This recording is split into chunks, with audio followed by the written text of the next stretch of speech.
అందరికీ నమస్కారం. నేను Merugu Sridhar. Please like, subscribe. దయచేసి సబ్స్క్రైబ్ చేసుకోండి, లైక్ చేయండి, షేర్ చేయండి. చాలా మంది సబ్స్క్రైబ్ చేసుకోవట్లేదు కానీ వాచ్ అవర్స్ వస్తున్నాయి. బీఆర్ఎస్ పార్టీ బీజేపీలో విలీనం కాబోతుందంటే అవుననే సమాధానం వస్తుంది. ఎందుకంటే గత కొన్ని రోజులుగా కేటీఆర్ మరి హరీష్ రావు కూడా బీజేపీ అధిష్టానంతో మంతనాలు జరుపుతున్నారు. ఎందుకంటే ఇక్కడ పరిస్థితి ఎట్లా ఉందంటే వేటాడు వెంటాడు.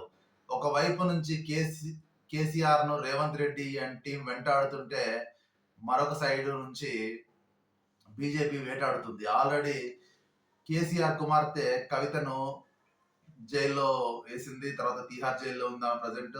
ఆమెకు బెయిల్ రావట్లేదు. దాదాపు 100 రోజులు పైన పూర్తయింది. ఇంకోటి పార్టీ పరిస్థితి, బీఆర్ఎస్ పరిస్థితి అగమ్య గోచరంగా ఉంది. వారికి సరైన దిశానిర్దేశం చేసే నాయకుడు లేడు. కేసీఆర్ అసెంబ్లీకి రాడు. కొన్ని విషయాలు ఏంటంటే ఎందుకు కేసీఆర్ విలీనం చేస్తున్నాడంటే ఈ 5 ఏళ్ళు పార్టీని నడపడం చాలా కష్టం. మరియు ఒక వైపు నుంచి రేవంత్ రెడ్డి, ఒక వైపు నుంచి బీజేపీ అధిష్టానం కేసీఆర్ పైన ప్రెషర్. ఎందుకంటే కేసీఆర్‌కి ఎంపీ సీట్లు లేవు. మరియు ఉన్న ఎమ్మెల్యేలను కాపాడుకోలేకపోతున్నారు. వారానికి ఒక ఎమ్మెల్యే కాంగ్రెస్ వైపు చూస్తున్నాడు. మిగతా ఎమ్మెల్యేలు కూడా ఎప్పుడు జంప్ అయిదామనే పార్టీ మారే స్థితిలో వాళ్ళున్నారు. అంటే కేసీఆర్‌కు గవర్నర్ పదవి వస్తుందని, తర్వాత కేటీఆర్‌కు కేంద్ర మంత్రి వస్తుందని, హరీష్ రావు బీజేపీ అధ్యక్షుడు అవుతాడని నిన్న రేవంత్ రెడ్డి కూడా నర్మగర్భ వ్యాఖ్యలు చేశాడు. అంటే నిజంగా నిప్పు లేనిదే పొగరాదన్నట్టుగా చాలా కాలం నుంచి కూడా కేసీఆర్ అండ్ టీం కూడా బీఆర్ఎస్ వ్యక్తులు కూడా దీన్ని ఎవరు ఖండించట్లేదు. ఎప్పుడైతే జాతీయ పార్టీగా బీఆర్ఎస్ మారిందో ఆ పార్టీ సర్వనాశనానికి దారితీసింది. వాళ్ళు క్రమక్రమంగా దిగజారిపోతుంది. పార్టీ క్యాడర్ కూడా వేరే పార్టీల వైపు చూస్తున్నారు. కాంగ్రెస్ లో చాలా మంది లో క్యాడర్ కూడా జాయిన్ అవుతున్నారు. ఇప్పటికి ఎలక్షన్లు, సర్పంచ్ ఎలక్షన్లు తర్వాత కార్పొరేటర్ రిజల్ట్ ఆ పార్టీకి వచ్చేది దాదాపు కొన్ని సీట్లే. అంటే వీళ్ళు కూడా ఏంటంటే మీకు ముఖ్యంగా బీజేపీ పెద్దలతో రాయబారానికి వచ్చినట్టు తెలుస్తుంది. ఏంటంటే కవితకు బెయిలు, కేసీఆర్ కు మంచి గవర్నర్ పదవి, కేటీఆర్ గారు హరీష్ కు మంచి పదవులు అన్నట్టుగా మనకు మీడియాలో వార్తలు వస్తున్నాయి.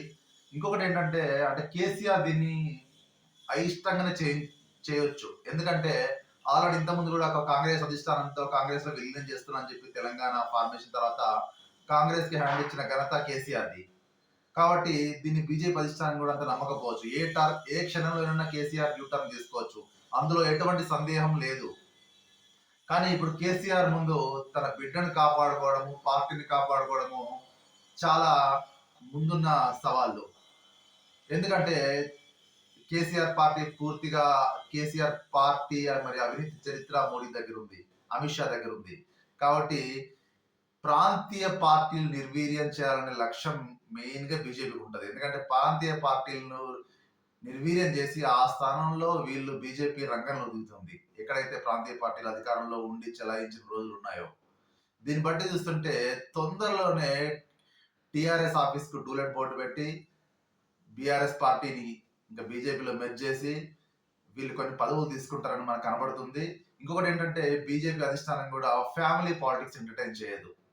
అంటే వాళ్ళు ఈ టైంలో ఏమైనా పదవులు తీసుకోవచ్చు కానీ ఫ్యామిలీ పాలిటిక్స్ ను దూరంగా ఉంచి వాళ్ళు కొత్త లీడర్స్ ఎవరైతే ఆర్ఎస్ నుంచి వస్తారో, లేకుంటే సేవాదళ నుంచి వస్తారో, లేకుంటే విహెచ్పి నుంచి వస్తారో, లేకుంటే హిందుత్వవాదులుగా ముద్రపడతారో అలాంటి వాటిని బీజేపీ ఎప్పుడు ఎంకరేజ్ చేస్తుంది. మరి వేచి చూద్దాం. మన నిజంగా కేసీఆర్ నిర్ణయం ఏ విధంగా ఉంటుందో, బిడ్డ కోసం లేకుంటే పార్టీ భవిష్యత్తు కోసం మనం తప్పకుండా వేచి చూడాల్సిందే. కానీ మనకు దీన్ని బట్టి చూస్తుంటే బీఆర్ఎస్ త్వరలోనే బీజేపీలకు విలీనమయ్యే పరిస్థితి ఏర్పడుతుంది.